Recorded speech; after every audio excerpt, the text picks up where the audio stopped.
and welcome back to another Elevated Marketing Chat. These are our chats that we have once a month, and we break down a topic. You only get me in these chats, so if you have any questions, comments, or any concerns, definitely put them into the chat. I'd love to hear what your thoughts are. Today, we are going to talk about advertisement and AI. So obviously right now, depending on when you watch this video, AI is definitely a huge topic, and it's being talked about all over. And I thought, of course, I would talk about how AI is being used in ads. Now, I think a lot of the things that we will go through today is not anything new in ads. However, you might not be aware as the consumer or the business owner that these type of items already exist and are going on behind the scenes. Because a lot of this just happens, very quickly, and we never even see any of that kind of coming across. So let's go through and kind of break down the different ways. So, first of all, there is targeting. And targeting is AI is being used in order to understand consumers and what their interests and behaviors are. So, what it's using is something that is called language processing. And natural language processing is the actual term. And what it's able to do is to go through and look at posts that you are making and understand the context. What are the words that are likely to come before or after that? Putting yourself perhaps into certain interests and behaviors. It can also understand the emotion that you might have when you are putting out that type of content.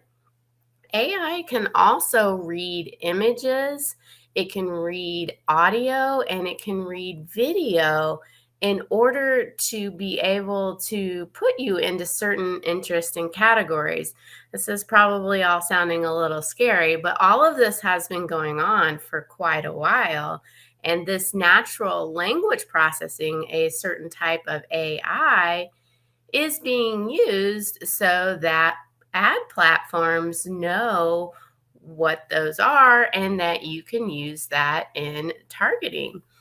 Now, we've definitely seen, some news stories where this was not used so well, and it seems like forever ago based on everything that we're seeing today, but we saw where Facebook intentionally put out sad posts, to people in order to see what their post would end up being after seeing this type of content over and over. And what happened was what they thought would happen is it started to affect their behavior. This sounds scary, but at the same time, it's actually something that already happens offline, but depending on who you're hanging around with. So if you're hanging around with really positive people, you tend to be a positive person, versus if you're hanging around negative people, you tend to be a negative person. And so you don't even think about that is happening. So while it sounds scary that machines are behind it, we're actually already doing it ourselves. Okay, so the next one where AI is being used is ad placement. And so ad placement is where algorithms can use machine learning based on the marketing objective that you choose. So if I choose that, I want more conversions, then the ad platforms can make sure that my ads are placed in places that are more likely to potentially convert. So when someone says they're doing Facebook ads or they say they're doing Google ads, there's actually a lot more to it than just Facebook or Google ads. they have lots of subcategories of placements. Like, for instance, in Facebook, placing your ad in Reels versus in the regular feed is behind the scenes. You can manually choose that, or you can allow Facebook to be able to place those ads based on trying to hit a certain objective. And so there's some machine learning that is going on there. Now, of course, sometimes you use certain types of businesses, let's say in e-commerce, and it might make more sense to isolate out some of that budget and ensure that their ads are being shown in certain places where you're more likely to actually make that purchase. Like, for instance, on Facebook Marketplace. Typically, when people are on Facebook Marketplace, they're kind of more into the, wanting to buy something. And so that could be a great place for that to be shown.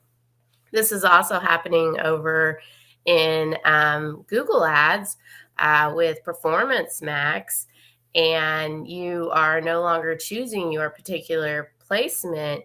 You're allowing machine learning to basically place your ads in Facebook or in search or display or Gmail or YouTube ads based on some different marketing objectives. So, what's powering all that though is AI.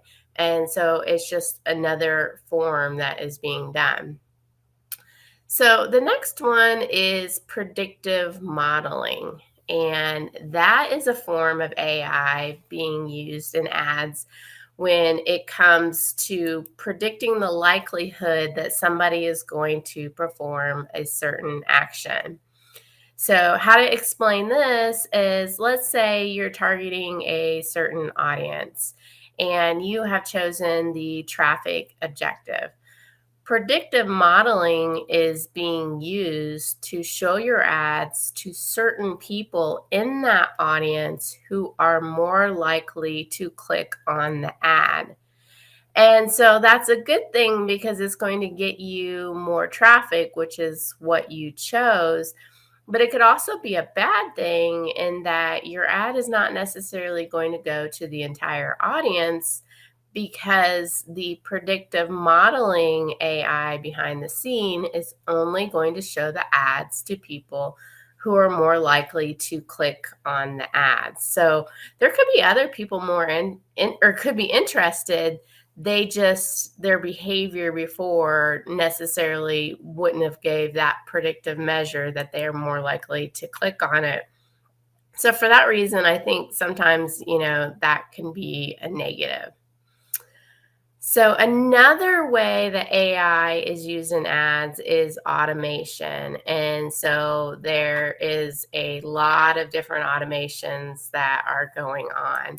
And Google keeps kind of pushing towards it, and so does Facebook. And some of these automations make sense where, there's not as much thinking involved. And so you can just let it automate. One that comes to mind is like with Google search ads and automatically getting rid of duplicate keywords that you might have. That's something that I'm comfortable with it automating. But some of the things that I'm not comfortable with automating is like making creative. I've seen a lot of really bad examples where that was automated and it just doesn't make sense from the ad text or the imagery that was used. It's not that great. If you understand the technology behind it, going back to that natural processing language, what it's doing is choosing the next logical keyword that particular or word, I should say, that goes before or after, and that's how it's writing that ad copy. And so what you're really creating is a sea of sameness where all of the ads will start to look the same. And it's really that creative element that helps somebody get a better click-through rate and get their ads being paid attention to. So is automation in that essence really a good thing? It sounds like a time saver, but it's going to end up costing you more on those ads, because if they don't have as good of a click-through rate as somebody else, then your ads end up being more expensive. Another way that the automation and AI is being used is in a lot of these platforms, you're giving them so many headlines and you're giving them so many ads, and they are using that and picking and choosing which one of these that they will actually show. And so it's being dynamically generated. And that is just another form of AI. So, there's been a lot of advancements, though, that get super fascinating. And, if you're just hearing it for the first time, a little scary is where AI is being used to generate a different video based on who the user is that is seeing the ad.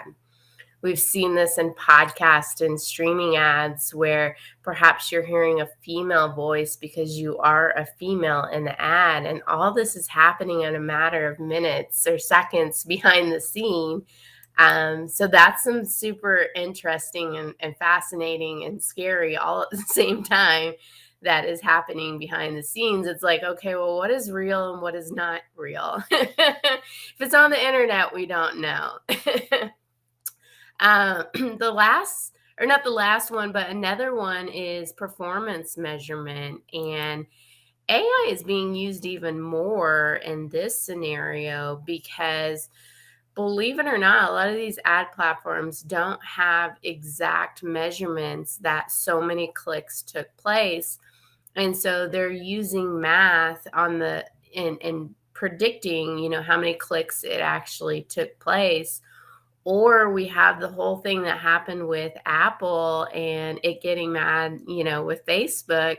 And so that data and that technology is just not quite there. And so AI and machine learning is being used to actually give the performance measurement. This is why we always say, using like triangulated data, so data from multiple sources, really will give you the best source of truth.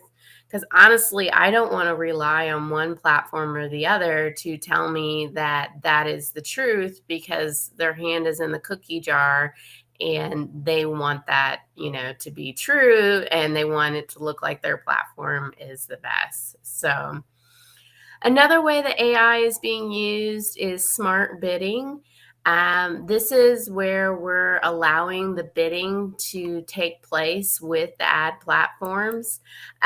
This has been going on for quite a while. We used to manually kind of, enter bids each time for, let's say, keywords in Google Ads. And now there's a lot of smart bidding where it can use, looking at who's the user that's searching, what time of day is it, all kinds of different factors in order to bid on behalf of you and, get that in there. One thing, though, that I want to caution on that is sometimes it doesn't work out so well, because if there's a perfect scenario and that's when you should be bidding and you're allowing that smart bidding, how is that platform going to choose that you're better versus someone else? So sometimes that smart bidding is not the best way. So, okay, lastly, there is ad ranking and AI. And when we see ads out on the internet, there is a ranking system that's kind of happening behind the scenes to determine which ads should be shown. And these ad platforms are using different metrics to decide which ads better fit the bill. So, for instance, with Google Ads, anytime you can match your keywords with your ads, with your landing page, Google sees that as a good user experience with search results. And so they will reward you by, putting you higher up in the ads, and you don't pay as much. Facebook does the same thing. They do it based on engagement. So, the more engagement, comments, likes, and shares that your ads have, the more reach that your ads have, and the less that you will pay. So, there's machine learning there behind that and AI that is being used. So, there is a lot of AI technology that is already out there. You might not be aware that all this is going on, and it has been for quite a while. So, what's next? We don't know. We don't know what's going to come next, and we just kind of take the next bit of information that comes out and make sure that we are making smart decisions when we're using our budgets for our clients. So, all right, well, that's it for today. That wraps up this topic. But next time on April 13th, which seems insane that I'm saying April 13th, but time just flies, we are going to talk about how does design affect your advertising cost. And so we'll talk through those different scenarios where you actually end up paying more because your design is not so great. All right, take care and have a great day.